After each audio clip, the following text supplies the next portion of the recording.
देखो बच्चों, कल तक के अपन ने 1.3 तक के सारे क्वेश्चन 1.3 तक के सारे क्वेश्चन हमको कर लिए थे, लेकिन अभी भी इतने व्यूज नहीं मिल रहे। मतलब जैसे 12 व्यू मिल रहे हैं, इसका मतलब टोटल तो आप 17 तो खुद ही थे। और अभी भी है ना, मुझे तो यूँ लग रहा है कि आप लोगों ने पढ़ाई की स्टार्ट ही नहीं की है। तो यूँ मान लो कि अगर आप लोग नहीं पढ़ रहे हो, इसका मतलब हमारा ये मेहनत करना कोई मायने नहीं रखता। अभी भी आप लोग उसी दुनिया में घुसे हुए हो कि हाँ अपने को जैसे चल रहा है वैसे चलते रहे। तो ये देखो गलत है। टाइम निकल जाएगा धीरे धीरे, और फिर वैसे ही जैसे आपके सीनियर्स गए हैं वैसे आगे भी चलता ही जाएगा। तो ऐसा मत करो, और जो हम मेहनत कर रहे हैं तो फिर आप भी करो। ठीक है, चलो अब आज अपन स्टार्ट करते हैं मिसलेनियस। तो मिसलेनियस के सारे क्वेश्चन कर लेते हैं अपन। तो सबसे पहला क्वेश्चन है आपका, देखो क्वेश्चन नंबर फर्स्ट। अब क्वेश्चन नंबर फर्स्ट में आपका है कि इफ एफ कोई फंक्शन है जो आर टू आर डिफाइन है, और फंक्शन आपको दिया गया है F two X minus 3। F x equal to आपको दिया गया है 2x माइनस 3, जबकि जी है वो भी आपका आर टू आर डिफाइन है, और जी एक्स इक्वल टू आपको दिया गया है एक्स क्यूब प्लस 5। तो आपको फोग इनवर्स एक्स ज्ञात करना है। ऑब्जेक्टिव टाइप क्वेश्चन है ये। तो अपने को यहाँ पर देखो फोग इनवर्स एक्स ज्ञात करना है। इनवर्स मतलब 1 1 और ऑन टू होना चाहिए। तो यहाँ पर देखो सीधा ऑब्जेक्टिव टाइप है, तो 1 1 और ऑन टू से अपने को मतलब नहीं है। सबसे पहले अपन क्या फाइंड आउट कर लेते हैं, फोग इनवर्स फाइंड आउट कर लेते हैं। चलिए फोग फाइंड आउट कर लेते हैं। तो देखो अगर अपन फोग फाइंड आउट करेंगे तो फोग क्या हो जाएगा, फोग के लिए अपन रखते हैं फंक्शन जी को एफ में रखेंगे। तो जी को एफ में रखेंगे मतलब 2 इंटू में एक्स की पावर 3 प्लस 5 माइनस 3। अब सोल्व कर लें तो फोग एक्स इक्वल टू क्या आ जाएगा, 2x क्यूब प्लस 10 माइनस 3, यानी fog X equal to value हो जाएगी आपकी 2x क्यूब प्लस 7। अब अपने को सिर्फ फोग ही नहीं, फोग का इनवर्स फाइंड आउट करना था। तो इनवर्स के लिए आपको क्या बताया था कि जो भी x के टर्म में वैल्यू आई है इसको अपन y के इक्वल टू रख लेते हैं, यानी इसको y के इक्वल टू रखेंगे तो ये 2x क्यूब प्लस 7 हो जाएगा। अब यहाँ से ट्रांसफर करके अगर अपन x की वैल्यू फाइंड आउट करें तो x इक्वल टू क्या आ जाएगा, y minus 7 divided by 2 whole power 1/3। ठीक है, अब ये ऑप्शन में अपने को y के टर्म में नहीं दिया गया है, फोग इनवर्स को x के टर्म में दिया गया है। तो ये अगर आपका फोग इनवर्स हो गया तो फोग इनवर्स x क्या हो जाएगा, फोग इनवर्स x के टर्म में लिख देंगे इसको x minus 7 divided by 2 whole power 1/3। ठीक है, चलो अब सेकेंड क्वेश्चन देखो इसका। सेकेंड क्वेश्चन आपको कहा गया है कि if F x equal to X upon 1 minus X equal to 1 upon Y है, और फिर आपको फाइंड आउट करना है F Y. F Y find out करना है कि ये क्या होगा, और आंसर है वो अपने को वापस एक्स की टर्म में दिया गया है।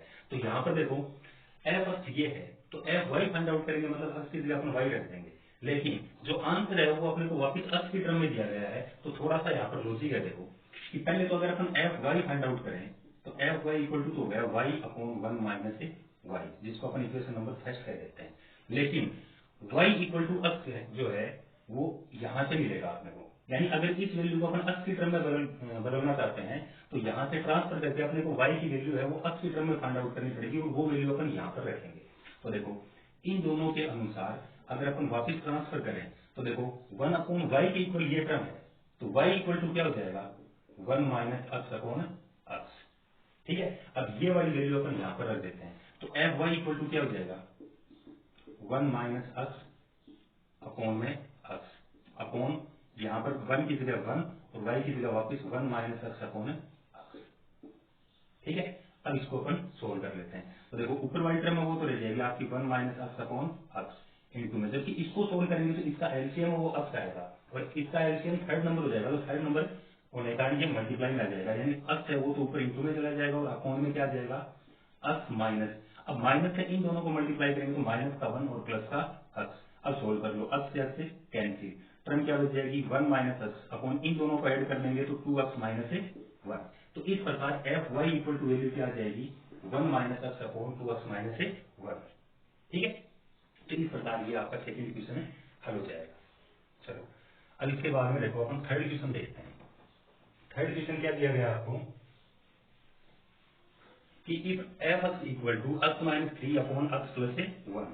तब अपने को वैल्यू फाइंड आउट करनी है एफ ऑफ एफ एक्स, यानी एफ को फंक्शन एफ में 2 बार रखना है अपने को। तो थोड़ा सा कंफ्यूज हो जाता है, ध्यान से देख लेना, ज्यादा कोई बड़ी बात नहीं है। देखो थर्ड इक्वेशन में आपको फंक्शन दिया गया है F x equal to X minus 3 upon X plus 1। तो अपने को वैल्यू फाइंड आउट करनी है एफ ऑफ एफ एक्स, यानी पहले अपन एफ एक्स को एफ एक्स में रखेंगे, फिर जो वैल्यू आएगी उसको अपन वापिस एफ एक्स में रखेंगे। तो देखो सबसे पहले अपन बाहर वाले को रख लेते हैं, एफ को ऐसा कैसा, अब एफ में वापिस अपन एफ रख देते हैं, यानी एक्स की जगह पर वापिस यही पूरा फंक्शन रखते हैं, यानी x minus 3 upon X plus 1 minus 3 upon में वापिस x minus 3 upon X plus 1 और प्लस 1। थोड़ी सी कैलकुलेशन अपन यहाँ पर सोल्व में करेंगे, जैसे एलसीएम वगैरह को सोल्व करना है। तो देखो इसका एलसीएम एक्स प्लस 1 और इसका एलसीएम भी एक्स प्लस 1, तो एलसीएम से एलसीएम तो कैंसिल हो जाएगा। क्या बच जाएगा, F of x minus 3 minus में एक्स प्लस 1 से मल्टीप्लाई करेंगे, तो एक्स प्लस 1 से मल्टीप्लाई करने पर माइनस का 3x और माइनस का 3 अपॉन में वापिस एक्स माइनस 3 प्लस 1 से मल्टीप्लाई करेंगे तो प्लस का एक्स और प्लस का 1।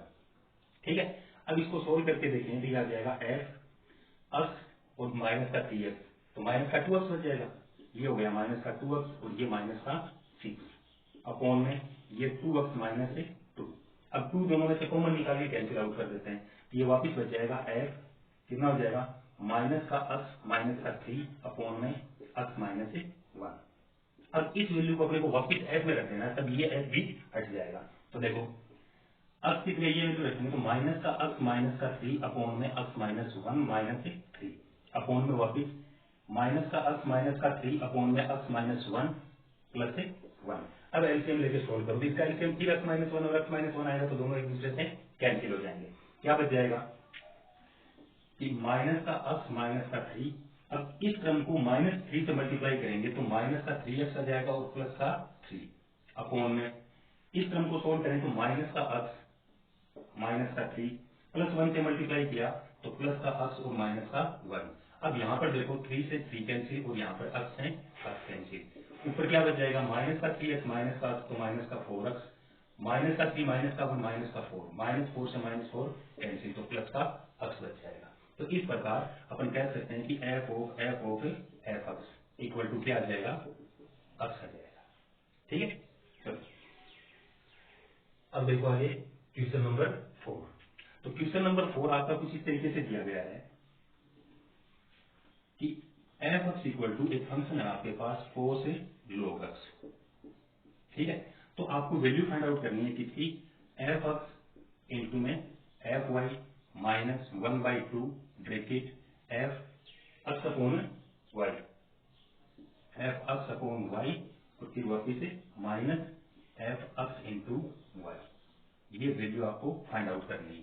तो देखो थोड़ा सा अगर अपन सीधा सीधा लिखते हैं तो एफ एक्स अगर ये है तो एफ वाई इसकी जगह वाई आ जाएगा, यानी फंक्शन क्या हो जाएगा कोस log x इंटू में कोस log y माइनस 1/2 इंटू में ये वैल्यू भी वापिस अपन यहाँ पर रख देंगे, यानी एफ एक्स अपॉन वाई है तो इसको अपन वापिस log में रख देंगे, तो ये हो जाएगा cos log x upon Y minus अब x इंटू वाई रख देंगे तो cos log x into Y.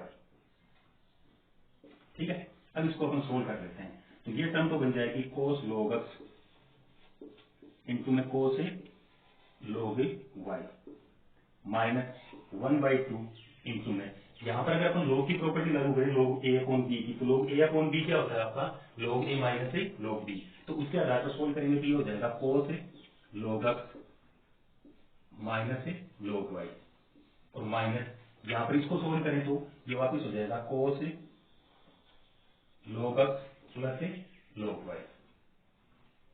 ठीक है, अब इसको सोल्व करेंगे तो ये वापिस बच जाएगा आपका कोस log x और कोस log y माइनस 1/2। अब देखो यहाँ पर एक में तो क्या है log x plus log y है और एक में है log x minus log y, यहाँ से अगर अपन माइनस कॉमन निकाल लें तो ये प्लस का 1/2 बन जाएगा और ये बन जाएगा कोस log, यानी ये टर्म ये पहले आ जाएगी कोस log x plus log y और ये टर्म आ जाएगी माइनस की, यानी minus cos log x minus log y। ठीक है, अब देखो इस रन को अगर अपन ए माने और इसको बी, तो ये क्या बन जाएगा, ये इतना सा है, ये फॉर्मूला बन गया आपका किसका, कोस ए प्लस बी और माइनस कोस ए माइनस बी। तो इसके आधार पर ये मतलब सॉल्यूशन क्या होता है, 2 कोस ए कोस बी, सॉरी 2 कोस ए और इंटू में कोस बी। तो सीधी सीधी अपन यहाँ पर वैल्यू रख देंगे, तो ये क्या बन जाएगा, कोस लॉग एक्स इंटू में कोस लॉग वाई, और ये वापस से माइनस में आ जाएगा, तो माइनस 1/2 इंटू में 2 कोस ए लॉग एक्स और इंटू में कोस लॉग वाई। दोनों वैल्यू 2 से 2 कैंसिल, दोनों वैल्यू इक्वल हो जाएंगे, दोनों एक दूसरे से कैंसिल, तो आंसर आपका आ जाएगा 0। तो इस प्रकार ये फोर्थ क्वेश्चन है, ये थोड़ा सा ध्यान से करना, एक बार के लिए 2 बार करना, आसानी से हल हो जाएगा। ठीक है, चलो अभी फिफ्थ क्वेश्चन देखो। फिफ्थ क्वेश्चन क्या है आपका,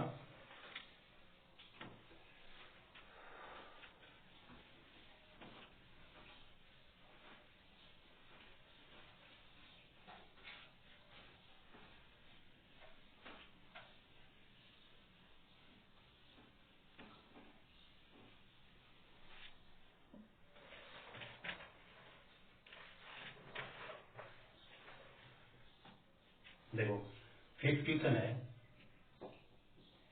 कि एफ आर टू आर है और फंक्शन है F x equal to 2x plus 1, जबकि जी है वो भी आर टू आर है और जी एक्स इक्वल टू है एक्स क्यू। तो अपने को गोफ इनवर्स 27 की वैल्यू फाइंड आउट करनी है, यानी गोफ इनवर्स 27 क्या होगा। तो सबसे पहले तो अपन गोफ फाइंड आउट करें, तो यहाँ से देखो गोफ इक्वल टू क्या हो जाएगा, यानी गोफ एक्स मतलब फंक्शन एफ को यहाँ पर रख देंगे। फंक्शन एफ को अगर अपन यहाँ पर रखेंगे तो ये हो जाएगा 2x प्लस 1 की पावर होल पावर 3। ठीक है, अब इसके बाद में देखो, अब 27 की वैल्यू फाइंड आउट करनी है, तो या तो आप इसकी जगह 27 रख दो, है ना, या फिर एक काम करो, जैसे आपको बताया y के टर्म में फाइंड आउट कर लो, तो y equal to 2x plus 1 की होल पावर 3 ट्रांसफर करके x की वैल्यू फाइंड आउट करें। x की वैल्यू फाइंड आउट करने से पहले तो अपन पावर हटाएंगे, तो 2x प्लस 1 इक्वल टू हो जाएगा y टू द पावर 1/3। फिर x equal to find out करेंगे, तो y to the power 1/3 minus 1/2। ठीक है, अब ये हो गया आपका गोफ इनवर्स। अब गोफ इनवर्स 27 फाइंड आउट करना है अपने को, मतलब अपन y की जगह 27 रख दें, तो 27 टू द पावर 1/3 माइनस 1/2। अब 27 की पावर 1/3 मतलब क्यूबिक रूट फाइंड आउट करना है, तो ये वैल्यू 3 हो जाएगी। 3 माइनस 1 2, 2 को अगर 2 से डिवाइड करेंगे तो वापिस वैल्यू 1। तो इस प्रकार ये वैल्यू हो जाएगी 3 माइनस 1/2 एंड 2/2 इक्वल टू 1। तो कह सकते हैं अपन की गोफ इनवर्स 27 इक्वल टू 1 हो जाएगा। ठीक है, अब देखो सिक्स क्वेश्चन। सिक्स क्वेश्चन क्या है आपका कि एफ है वो आपका आर टू आर डिफाइन है और जी है वो भी आर टू आर डिफाइन है। F x equal to function है 2x प्लस 1 और जी एक्स इक्वल टू फंक्शन है आपका एक्स स्क्वायर प्लस 1। आपको वैल्यू फाइंड आउट करनी है गोफ 2 की, यानी आपको गोफ 2 फाइंड आउट करना है कि गोफ 2 इक्वल टू क्या होगा। तो सबसे पहले तो अपन गोफ फाइंड आउट करें, तो गोफ फाइंड आउट करेंगे मतलब फंक्शन एफ को अपन जी में रख देंगे, तो gof X equal to function F को अगर अपन जी में रखेंगे तो ये हो जाएगा 2x प्लस 1 का होल स्क्वायर प्लस 1। ठीक है, ये हो गया आपका गोफ। अब 2 की वैल्यू फाइंड आउट करनी है, मतलब एक्स की जगह अपन 2 रखते हैं, तो गोफ 2 एक्स की जगह 2 रख दो, 2 इंटू 2 प्लस 1 का होल स्क्वायर प्लस 1। तो 2 इंटू 2 4 प्लस 1 5, 5 का स्क्वायर 25, तो 25 प्लस 1 यानी गोफ 2 है वो किसके इक्वल आ जाएगा 26। हो गया। इसी प्रकार क्वेश्चन नंबर 7 देखो। क्वेश्चन नंबर 7 है आपका कि एक बाइनरी ऑपरेशन है स्टार जो ए और बी में है, यानी ए स्टार बी इक्वल टू है ए बी बाई 2 और बिलोंग करता है किससे Q0 से। Q0 से मतलब एक रेशनल नंबर के सेट से बिलोंग करता है। तो अपने को फाइंड आउट करना है कि इसके आइडेंटिटी एलिमेंट है वो क्या होगा। तो आइडेंटिटी एलिमेंट के लिए आपको क्या बताया था कि बी की जगह अपन एक वैल्यू ई ऐसी रखेंगे जिसके लिए हर बार वैल्यू क्या है ए आ जाए। तो जैसे अपन कह सकते हैं कि आइडेंटिटी एलिमेंट ई होगा जिसके लिए ए star E equal to E star A equal to A आएगा। तो पहले इन दोनों को अगर अपन बराबर करके चलें तो ए star E equal to A होने पर ये क्या हो जाएगा, A E by two equal to A से ए कैंसिल मतलब 1 बच जाएगा, यानी E upon two equal to क्या आ गया, 1 आ गया। तो ई इक्वल टू क्या आ जाएगा, 2 आ जाएगा। फिर इन दोनों को अगर अपन सोल्व करें तो ई स्टार ए इक्वल टू ए, तो ये वापिस क्या हो जाएगा, ई ए by two equal to A से ए कैंसिल कर देंगे तो ये 1 हो जाएगा। तो ई बाई टू इक्वल टू 1, तो ई इक्वल टू 2। ठीक है, अब इन दोनों कंडीशन के अनुसार ई इक्वल टू 2 आ गया, तो यहाँ से अपन क्या कह सकते हैं कि क्यू में डिफाइन है, तो अपन ये कह सकते हैं and E belong to Q, so E equal to 2 is a identity element, identity element. तो इस प्रकार ये क्वेश्चन नंबर 7 है, ये कंप्लीट हो गया। अभी देखो क्वेश्चन नंबर अपन 8 सोल्व करते हैं। क्वेश्चन नंबर 8 क्या है आपका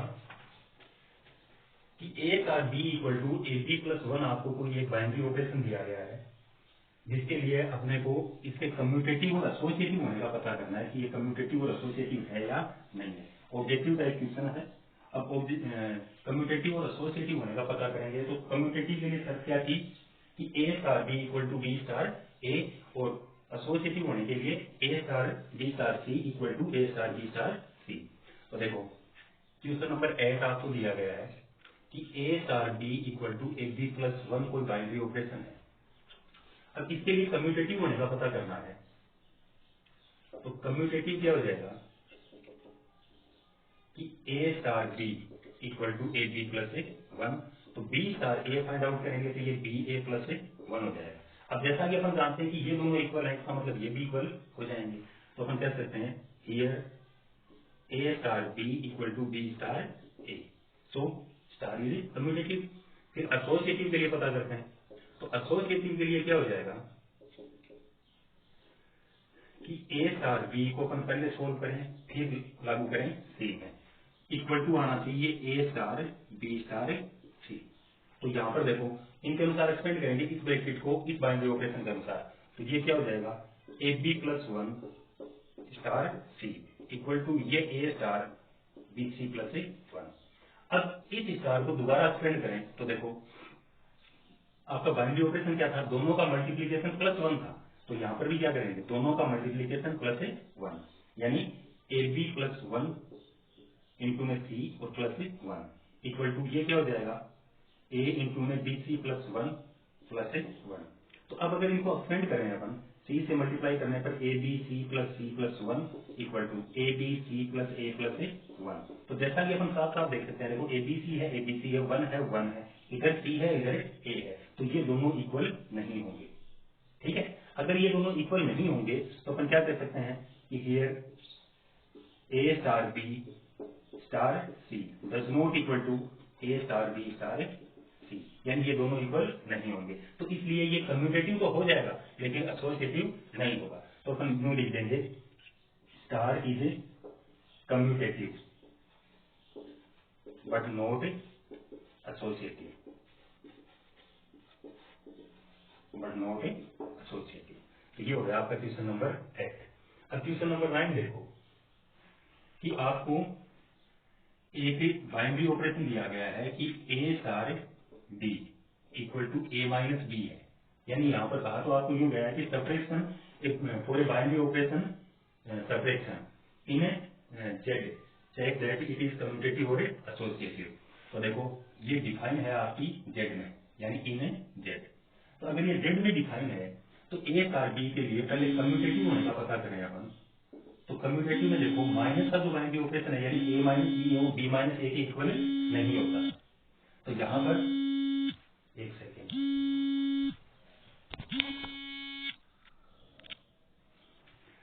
देखो कम्यूटेटिव के लिए ए स्टार बी इक्वल टू अपने को दिया गया है ए माइनस बी, और b star A equal to अपने को दिया गया है बी माइनस ए हो जाएगा।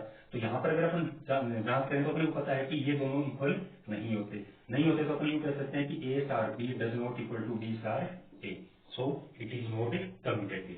इस एसोसिएटिव के लिए पता करें तो एसोसिएटिव के लिए देखो वापिस वही सर कि A star B star C equal to क्या होगा A star B star C. अब इसको हम मतलब सोल्व करेंगे तो A minus B star C और ये ए स्टार बी माइनस सी। अब इसको फर्स्ट वैल्यू मानेंगे ये सेकंड, इसको फर्स्ट और इसको सेकंड। दोबारा इस स्टार को एक्सपेंड करें तो ये ए माइनस बी माइनस सी हो जाएगा, जबकि इसको एक्सपेंड करेंगे तो ये ए माइनस फिर ब्रैकेट में बी माइनस सी आएगा। अब यदि अपन ने ब्रैकेट को एक्सपेंड किया है बाहर माइनस से मल्टीप्लाई किया तो माइनस का बी और प्लस का सी हो जाएगा, जो आपस में इक्वल नहीं होंगे। अगर आपस में इक्वल नहीं होंगे मतलब ये एसोसिएटिव नहीं होगा। तो अपन यहाँ पर यूं कह सकते हैं कि स्टार इज नॉट कम्यूटेटिव या neither commutative and not associative या नॉर एसोसिएटिव। आया समझ में? चलो अभी देखो आप क्वेश्चन नंबर 10। तो क्वेश्चन नंबर 10 क्या है, एक बाइनरी ऑपरेशन आपको दिया गया है कि A star B equal to A plus B minus A B. और वैसे ये बाइनरी ऑपरेशन ये पहले भी आ चुका है 1.3 के क्वेश्चन में, A plus B minus A B, जिसमें अपने को आइडेंटिटी एलिमेंट है वो फाइंड आउट करना है।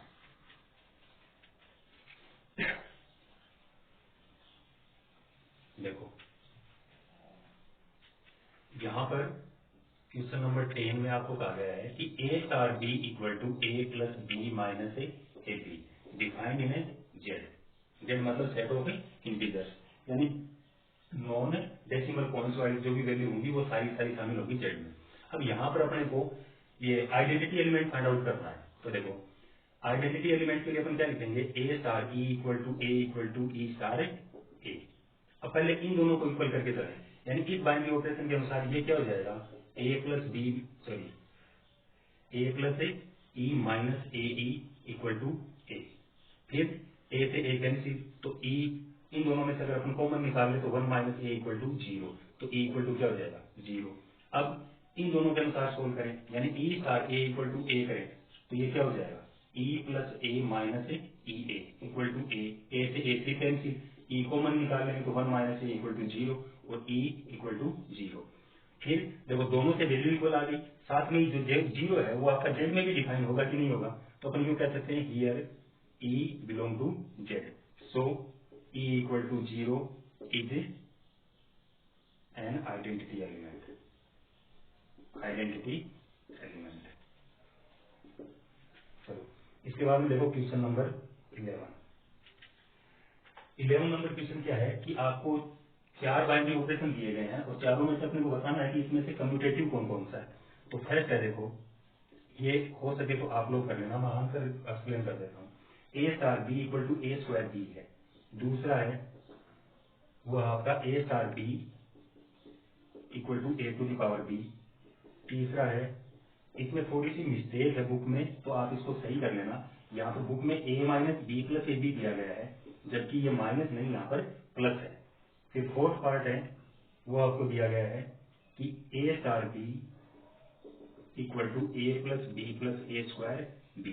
तो देखो इन चारों के लिए अगर अपन कम्यूटेटिव होने का पता करेंगे तो ए star B equal to A square B, तो कम्यूटेटिव मतलब बी स्टार ए फाइंड आउट करेंगे कि बी स्क्वायर ए हो जाएगा जो आपस में इक्वल नहीं होगा, इसका मतलब ये कम्यूटेटिव नहीं है। फिर a star B equal to A to the power b, यानी बी स्टार ए फाइंड आउट करेंगे कि b to the power a हो जाएगा जो एक a to the power b के इक्वल नहीं होगा, इसका मतलब ये भी कम्यूटेटिव नहीं है। फिर ए स्टार बी, इसके लिए अगर अपन फाइंड आउट करेंगे तो ये ए प्लस ए बी आएगा, जबकि बी स्टार ए फाइंड आउट करेंगे तो ये बी प्लस बी ए हो जाएगा जो आपस में इक्वल होगा, इसका मतलब ये आपकी कम्यूटेटिव हो जाएगी। इसके लिए पता करेंगे तो ये वापिस नहीं होगा, यानी फर्स्ट सेकंड और फोर्थ ये नहीं होंगे और थर्ड है वो क्या हो जाएगा आपका कम्यूटेटिव हो जाएगा। इसके बाद में आपका है क्वेश्चन नंबर 12। तो क्वेश्चन नंबर 12 क्या है देखो, ये तीन, वैसे देखो ये क्वेश्चन है वो पहले भी आ चुका है आपका एग्जाम्पल नंबर 6 से जो सुरेंद्र ने पूछा था। एफ एक्स इक्वल टू आपका फंक्शन था 2x, g x equal to था 1 अपॉन x और f x equal to function था आपका e to the power x। इसके एसोसिएटिव होने का पता करना था आपने को। तो देखो तीन फंक्शन है वो एसोसिएटिव होंगे कंपोजिट फंक्शन के लिए। तो कंडीशन क्या थी आपकी, h of g of f equal to आना चाहिए h of g of f के। अब एलएचएस और आरएचएस दोनों को अपन सोल्व कर लेते हैं। तो अगर इनको सोल्व करेंगे मतलब पहले फंक्शन एफ को अपने को जी में रखना है, यानी एच ऑफ जी किसकी टर्म में आ जाएगा एफ, और एफ की क्या है 2x, यानी g in terms of 2x equal to, यहाँ पर क्या होगा, एच आएगा किसकी टर्म में, g के टर्म में, यानी H in terms of x of f। ठीक है, अब g में अपन 2x रख दें तो इसको अपन यूं कर सकते हैं h इन टर्म्स ऑफ, ये 2x अगर अपन यहाँ पर रख देंगे तो 1/2x हो जाएगा, जबकि ये 1/x अगर अपन यहाँ पर रख देंगे तो ये हो जाएगा e⁻1/x in terms of f। ठीक है, अब ये वैल्यू आप h में रख दो और इसमें वैल्यू f की रख दो, तो ये वैल्यू अगर अपन h में रखेंगे तो ये हो जाएगा e⁻1/2x, जबकि f की वैल्यू इसमें रखेंगे तो ये भी e⁻1/2x। इस प्रकार ये दोनों इक्वल आएंगे, तो ये दोनों इक्वल हो जाएंगे तो दोनों फंक्शन, तीनों फंक्शन मिलकर क्या करेंगे, एसोसिएटिव होने की पालना करेंगे। ठीक है, चलो अभी देखो क्वेश्चन नंबर 13। क्वेश्चन नंबर 13 है आपका, ये भी पहले आ चुका है। f एक फंक्शन है जो r+2 r+ है और f इक्वल टू है x स्क्वायर, जबकि g एक फंक्शन है वो भी आपका r+2 r+ डिफाइन है और gx इक्वल टू है √x। ठीक है, अब आपको ये बताना है कि पहले तो अपने को फोग को फाइंड आउट करना है, तो फोग अगर अपन फाइंड आउट करेंगे, फोग मतलब फंक्शन f को, सॉरी फंक्शन g को अपन f में रखेंगे, यानी √x का स्क्वायर जो आपका वापिस x हो जाएगा। फिर गो फाइंड आउट करेंगे, इसका मतलब फंक्शन f को अपने को g में रखना है, यानी इसको यहाँ पर रखना है, यानी √x स्क्वायर जो वापिस क्या है, x है। अब इन दोनों के लिए अगर अपन डोमेन और को डोमेन की बात करें तो देखो फंक्शन g को अपन ने f में रखा है, मतलब शुरुआत है वो इस r से, यानी f g के डोमेन से होगी, जबकि ये रिजल्ट कौन से में आएगा, इस r में आएगा, यानी यहाँ से यहाँ तक। तो गो फोग है वो आपका वापिस डिफाइन हो जाएगा कहाँ से कहाँ, r+2 r+। फिर गो के लिए अगर अपन डिफाइन करेंगे तो वापिस वही बात, f के डोमेन से शुरू होगा, यानी r+ से इस r+ से शुरू होगा और खत्म कहाँ पर होगा, इस r+ में, यानी गो है वो भी r+2 r+ हो जाएगा। अब देखो दो फंक्शन जिनकी वैल्यू आपस में इक्वल आ रही हो और जिनके लिए डोमेन है वो भी आपस में इक्वल हो और को डोमेन है वो भी इक्वल हो, तो वो दोनों फंक्शन आपके कंपेरेटिव फंक्शंस होते हैं। तो यहाँ पर अपन क्या कर सकते हैं कि f o g equal to g o f and domain of f o g equal to domain of g o f, codomain of a f o g equal to codomain of a g o f. तो इस प्रकार अगर दो फंक्शन ऐसे रिलेशन में होते हैं तो उनको अपन क्या कहते हैं कि ये दोनों फंक्शन कंपेरेटिव हैं। तो इन दोनों की कंपेरिजन के आधार पर अपन कह सकते हैं, सो GoFux and Fogux are comparative functions। ठीक है,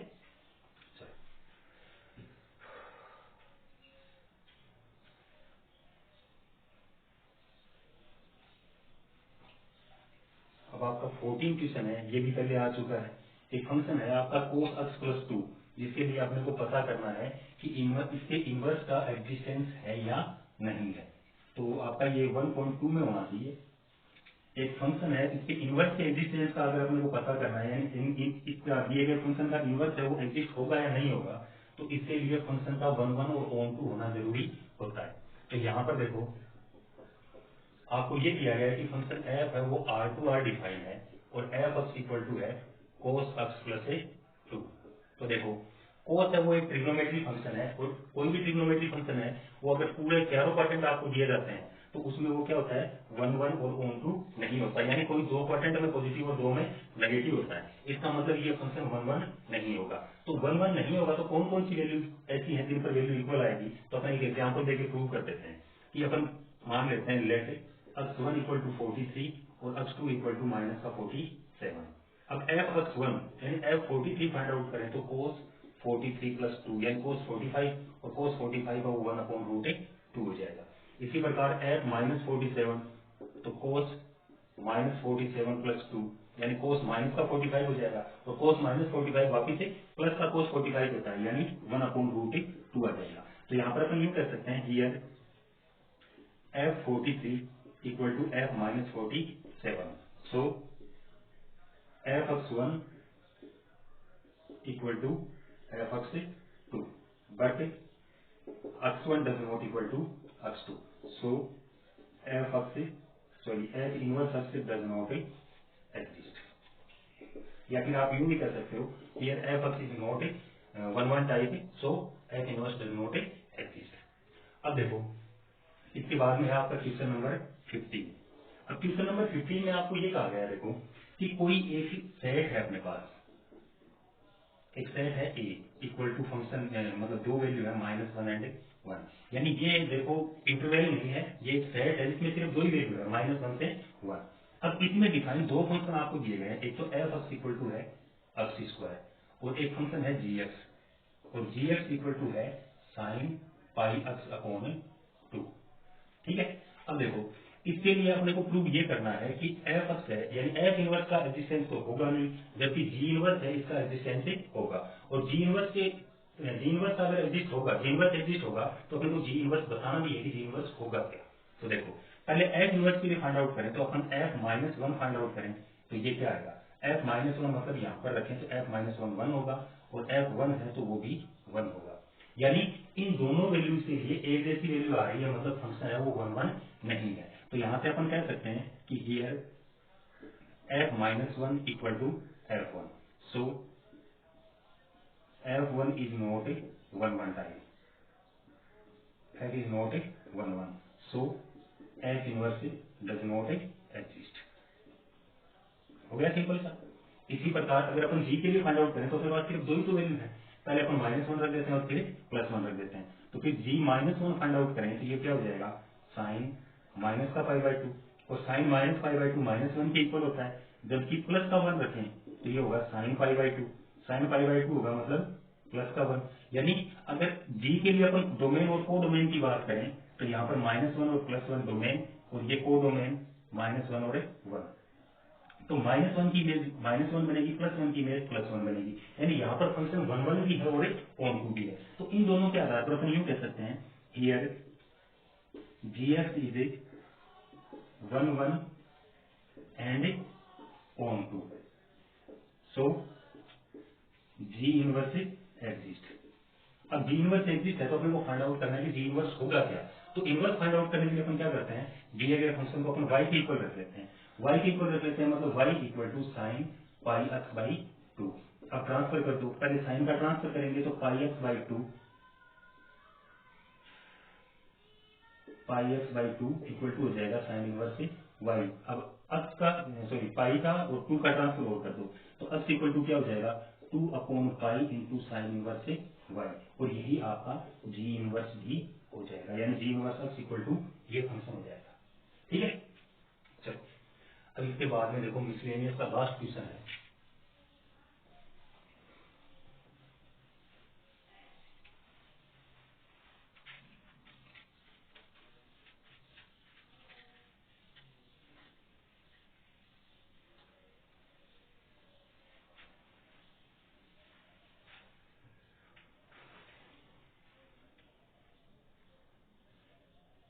देखो दो फंक्शन आपको दिए गए हैं, एफ है वो R2R डिफाइन है और आपका फंक्शन है F x equal to 3x plus 4। G है वो भी आपका R2R डिफाइन है और जी एक्स इक्वल टू है x माइनस 4/3। अब यहाँ पर आपको फोगक्स फाइंड आउट करना है, गोफक्स फाइंड आउट करना है और जी ऑफ जी1 फाइंड आउट करना है। तो फर्स्ट पार्ट को फोगक्स फाइंड आउट करना है, मतलब फंक्शन एफ को अपन जी सॉरी फंक्शन जी को अपन एफ में रख देते हैं। तो जी को अगर अपन एफ में रखेंगे तो 3 इंटू एक्स माइनस 4/3 प्लस 4, 3 से 3 कैंसिल, एक्स माइनस 4 प्लस 4 से 4 कैंसिल, तो वैल्यू आ जाएगी एक्स। इसी प्रकार इसका सेकंड पार्ट अपन फाइंड आउट करें, कौन सा, गोफ एक्स। अगर गोफ एक्स फाइंड आउट करें मतलब फंक्शन एफ को अपने को जी में रख देना है, तो यहाँ पर x की जगह पर रखेंगे तो 3x प्लस 4 माइनस 4/3, 4 से 4 कैंसिल, ये बच जाएगा 3x/3, 3 से 3 कैंसिल तो वापिस से x। तो ये आपका फोर हो गया और ये गोफ हो गया। अब आपको फाइंड आउट करना है जी ऑफ जी1। तो इसमें देखो थोड़ा सा कंफ्यूज हो जाता है, पहले अपन g of g x find out कर लेते हैं, यानी फंक्शन जी में जहां जहां पर x है वहां पर अपन क्या रख देते हैं, वापिस फंक्शन जी को ही रख देते हैं। तो देखो फंक्शन है आपका x माइनस 4/3, अब की जगह ये वैल्यू रख दी। अब इसमें से अपन 4 को सब्ट्रैक्ट कर दें और वापस डिवाइड कर दें कितना, 3, तो ये आपका जी ऑफ जी एक्स हो गया। अब वैल्यू फाइंड आउट करनी थी अपने को जी ऑफ जी 1 की, जी ऑफ जी 1 मतलब एक्स की जगह अपन वापस से 1 रख देते हैं, तो ये हो जाएगा 1 माइनस 4/3 माइनस 4 में वापिस से 3, 1 माइनस 4 है वो -3 हो जाएगा, -3 को 3 से डिवाइड करेंगे तो माइनस का 1, यानी g of g one equal to क्या हो जाएगा, -1 -4 अपॉन में 3। अब -1 -4 माइनस का 5 अपॉन में 3। तो इस प्रकार जी ऑफ जी वन है वो आपका इक्वल आ जाएगा -5/3 के। तो ये आपका 16 क्वेश्चन है वो भी कंप्लीट है। कल अपन सेकंड एक्सरसाइज है वो स्टार्ट करेंगे और थोड़े से देखो अभी भी सोर्सेज की कमी है, जैसे जैसे मिल जाएंगे उसके बाद में अपनी जो व्यवस्था है वो और भी बढ़ती जाएगी। ठीक है, तो जम के पढ़ाई किया करो।